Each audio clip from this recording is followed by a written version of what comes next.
Right now, we are in Denver, Colorado. There is a foot of snow outside. It's the end of April, a foot of snow in Denver, Colorado. Wow. I'm sitting on the couch that I slept on last night, and I will be sleeping on tonight with my wonderful hosts, Jessica and Adnan. Um, as you might have noticed, we're dressed a little differently than you might expect in the United States. So tell us about yourselves. How did you two meet each other? Um, Hi, I'm Adnan. I went to school at MSU, Montana State University, and Jessica was going there too, and that's how we met over there Through salsa dancing. through So salsa dancing. yeah, You were the salsa dancing leader, right? Yeah, I used to teach salsa dancing back there, and I used to be the president of the salsa dancing club at MSU. So, yeah, And you are Bengali. I am a Bengali. And you have right here, it's the outline of Yeah, that's the Bangladesh. map of Bangladesh. So you two are married? Yes, And how long have you been married for? 2.5 years. Congratulations. Thank you. thank you. Um, so what was it like? Tell us about your background. I am super American from Montana, pretty small town. Like half of my life grew up in Bozeman, so MSU, and then also in Townsend, Montana, which is really tiny, right outside the state capital. Yeah, that's me in a nutshell. And I'm Jessica. Yeah. So what was it like when you guys got married with the bringing the two families together, two worlds colliding a little bit? Um, do you want do you Uh, want the background on the families first? Maybe that might be helpful, like the differences, I guess. Go Sure. ahead. yeah, so I came from Bangladesh, and my family is conservative Islam, Muslim. So, and also like in our culture, we get married like through arranged marriage. So parents actually decide who are you gonna get married and spend the life with. So when I moved here and we met and we fell in love and we decided to get married, when I told that to my parents, it was like a huge shock. And so yeah, and also like our cultural differences, our religious differences, and everything wasn't very helpful to them. So yeah, so it was like a very you know, big conflict from that point. Mm-hmm. Yeah. Tell us your brother. He uh got arranged. oh He yeah, got an my arranged my marriage, right? brother got like a regular Bangladeshi arranged marriage, and he moved to Canada. He's doing his masters now over there in Newfoundland. So uh, And your parents, they wanted to do that for you as well, right? yes, yes, that's like the very typical Bangladeshi marriage thing, and all the parents decide that who are you gonna get married with and Do things you want to like talk that. about like how they decide that, like how marriages are arranged? Sure. Yeah. Let Yeah. tell Americans. I'm sure are quite ignorant about that. So inform everyone. Yeah. So maybe you can tell something about I this. mean, maybe you should just talk about like biodata, like Oh and just yeah, like how you're matched with other yeah. people and what that process So is like. mainly you make you have your biodata. Your parents make your biodata basically.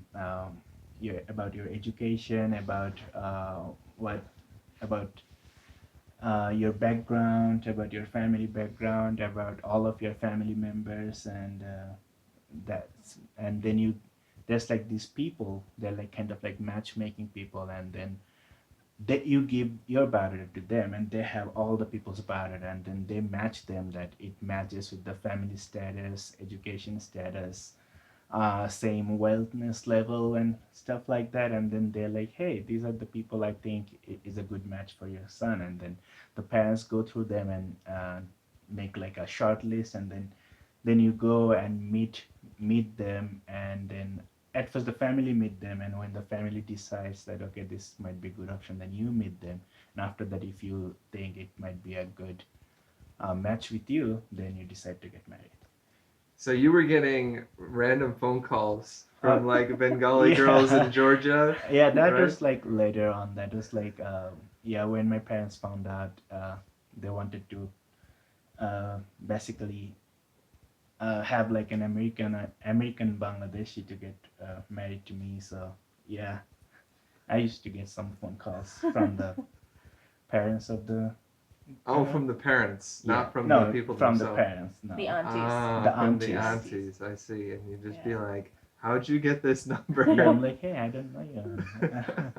And you know, like matchmakers, they're usually like maybe somebody who's in the same flat or like a distant relative. But they do have, if you're looking for a new career, there are people who their job is matchmaking. And they get paid to do that. So maybe a new career choice. Yeah. Yeah, if you don't like your current job, head 9 on to over 5. to Yeah. switch it up. Actually, this is a funny story. My mom, God bless her, she has told me numerous times that she thinks that arranged marriages aren't such a bad idea because she's like, this is true, and she says, "Oh well, when you're young, you're impulsive and you don't make the best choices, but your parents, they've experienced a lot of things. They're wise and they know who's going to make a good choice for you, like a somebody good for you, not just now, but in 10 years from now as well." Yeah. So my mom's a little bit on the matchmaking train. It's a little freaky. It works for some people. yeah. I mean, his brother, like, it totally works for them. But Yeah. yeah. It works for like almost more than 90% people of Bangladesh, I guess. I guess so, we think so. At least we see Well, so. yeah. We think so. So. I've read that actually in these cultures where they have arranged marriages, the couples get divorced less and report higher levels of happiness in the relationship than in the United That's States. probably true. So that's interesting. Tell us the funny story about how when you went to, you're from Dhaka, Yeah. which is the largest. Tell us a little bit about Dhaka. So Dhaka is like a mega city. We have like 17 million people, and it's the most highly densely populated place in the entire world. So I grew up there, and so a lot of people, a lot of traffic, not that many educated people, and not that many traffic laws. So it's like kind of crazy over there to drive around or something like that. But the good thing is that people are really friendly. They will welcome you to their home. They will feed you. They will give everything they have to you if you're visiting them. So from that point of view, it's really good that we have a lot of people. It causes problems sometimes, but they're really friendly and welcoming people. So you guys should Hospitable. definitely try to visit Bangladesh and Dhaka if you guys can. Yeah. So tell us the funny story of how when you went to Dhaka to be with your parents, and you didn't tell them. Tell us the story. You didn't Yeah, tell them. I think you can tell that part. Oh, well, I guess we'll both tell it. Yeah, so we kind of wanted to surprise people because it was kind of short notice that we were going there. So a lot of people didn't think we'd be able to make it. So we thought that we'd just surprise everybody. We really didn't tell anybody except for a couple people here in the US. So we went, we arrived, we knocked on the door, and when his mom came, she was just in shock and she was crying. It was a really cool moment. And we came at like 10 o'clock at night, probably.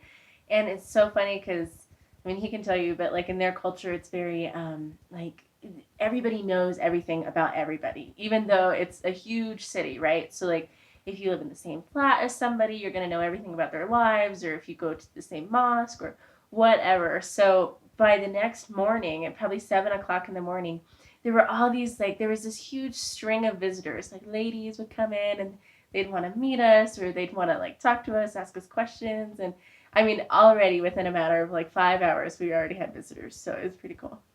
Yeah. So tell people a little bit about the history of Bangladesh. One thing that's interesting is so Bangladesh used to be part of like British India. Mm-hmm. And then when the British left, it got partitioned. It was part of Pakistan. And then it separated. It was Pakistan and Bangladesh in between India. Yeah. Even though they were one country. But then Bangladesh separated from Pakistan and became its own country. Yeah. So yeah, basically we were part of India long time ago, and then British came and ruled us for 200 years. And after when they were leaving, they separated the country. on basis of religion. So most of the Hindus, they were part of India, and we had Muslims in like west and eastern part. So we became Pakistan, and then Pakistani people were kind of like ruling the both of the sides, and they were not doing very fair justice to us. So we had to say, hey, we are gonna, though we had the same religion, we are seeing you guys are not doing fair to us. So we had to separate from them. So in 1971, we had to go through a liberation war, where basically we fought with the Pakistan, and also India helped us at the end, and we basically became an independent country. So yeah, lots of people, when I say I'm from Bangladesh, they think it's a part of India, but it's actually basically an independent country um, by India. So And what's interesting is that the language of Bangladesh is Bengali, which is also spoken in India by mhm. a ton of people. Calcutta is the third largest city in India. Yeah. They speak Bengali as well. Yeah, so the Bangladeshi people, we mostly speak in Bengali, and India is a large country. They have tons of their own language, probably more than 1,000 language just over there. So the eastern part, Kolkata, the West Bengal, they speak same languages as us. So the good thing is, so whenever we meet any Indian friends we have over here from Kolkata, we can speak the same language. And you'll notice that the clothing and the food and the culture is pretty similar It's between the two regions. it's lot similar. It's like exactly same, except I would say the religious a little bit different. We have a lot more Muslims people. We still have some Hindus, Christians, and Buddhists. But in India, they also have lots of Muslims too. But in percentage wise, they have more Hindus. So except religion, we are same people. So tell us something funny about Bengali people. Um, what is the funny thing about Bengali people? We love to eat fish. That's actually a saying that if you are Bengali people, we will love fish, and so we are called that fish loving people. So yeah, and also we love curries. We love food basically. So if you are visiting people's house, they will cook lots of good food for you, and it's like the cultural thing that the food is in our culture. And except for that, we just really enjoy we're fun loving people. We love to enjoy other people coming over, and just we just enjoy talking and knowing other people. But now tell us something bad about Bengali people. If something you could change about Bengali people. I would say it's like the gossiping, because it's because I feel like everybody feels like gossip a lot about other people, and they make other people's business their business. Sometime I wish that would go a little bit away, but again, it comes from they're over friendly. We are over friendly, and we want to know everything about people, and maybe we want to let other people know about everything about other people. So probably that's the thing I would You're just like talking to about time, though. change. Oh yeah, another thing is like that's not about only Bengali people. I No. think that's in our South Asian culture. We are kind of like a laid back. So we time is not a concept to us yet. So if a Bangladeshi friend is coming to your house and saying we'll come at 5 p.m., hope that 5 p.m. means actually 7 p.m. So yeah, I wish that. It's a pro tip. Yeah. So I wish that changes a little bit too. So Um, let's see. You have an interesting. Grew up in like the middle of nowhere in Montana. Yeah. Tell us about that. That was kind of wacky. Yeah. So yeah, like my younger childhood was in Bozeman, so that's not. I think maybe somebody from the city would think that's the middle of nowhere, but that's actually a big town in Bozeman, or in Montana, excuse me. So yeah, that was Big good. town. I mean, isn't it like 20,000 people? I think it's like 50 or 60,000, Yeah, but big town. big town. It's a big Montana town, but that was when I was younger, and then I moved to Townsend, Montana, which is probably like 4,000 people. Um, it's like a little dot on the map. But yeah, no, it was good. I grew up by a lake. I'm an only child by birth, but I have great step siblings. and I have a really awesome family. I come from my mom. So my mom has been a single mom before, and then of course, she was remarried. So we have a lot of really cool experiences. We're really, really close. I love my mom to pieces. And I also grew up really, really close to my grandparents, like literally and figuratively speaking. I mean, so one set of my grandparents lives probably 5 minutes away from my mom's house. So we were really close that way, and I was over there all the time, and grew up going to church with them and traveling the country with them. So yeah, yeah. So, do you have any more funny stories about like you're in the U.S. doing something and your parents hear about it and they call you and say you should stop or something like that? Uh, Just any funny like cultural stories? right now I cannot think of anything. Maybe, do you have any Yeah, ideas? I would say like Bangladesh like um is more into safety. Like here in the US, I think every child at some point breaks a bone or they get hurt or likes playing a sport or whatever. But that's not the case there. They're much more cautious and they don't like like to do things that could potentially be dangerous. So there's not like a lot of risk taking. So I feel like whenever we go places like to the mountains or something and we post stuff on Facebook, his mom is like, "Are you safe? Are you are Yeah. you like, you know what I mean? Like there's just Yeah. that. Yeah. I see. How long have you two been in Denver for? One almost 1.5 years. And why did you two move to Denver? Mostly because of my job.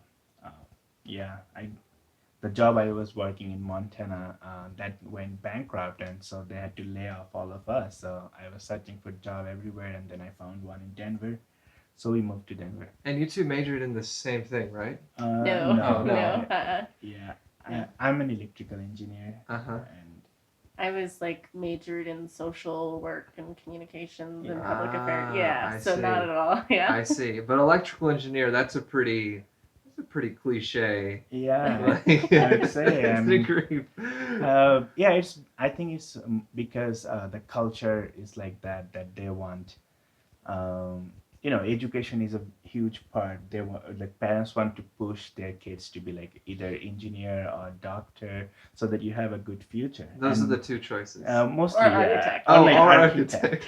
But again, that's the art one. yeah, Like if you're an artsy art kid, you Yeah. can be an architect. Yeah, yeah. But the thing is, like, again, like in US, if you guys are seeing a Bangladeshi people, he or she has to be very good at education to be at this level, having a scholarship and everything. So that's also play a role that if you guys are seeing mostly engineers, doctors, or architects because they are basically getting a lot more scholarship in the STEM field and everything like that. So that's And you another went reason. to MSU because you got a scholarship. Yes, Yeah. I was a teaching assistant back there, so I at least didn't have to pay the tuition fee, but I had to work to get like living. So Do you well, you grew up speaking English. You have family in the UK. mhm. But even still, did you have any culture shock moments when you moved to Montana? um, oh yeah, I mean,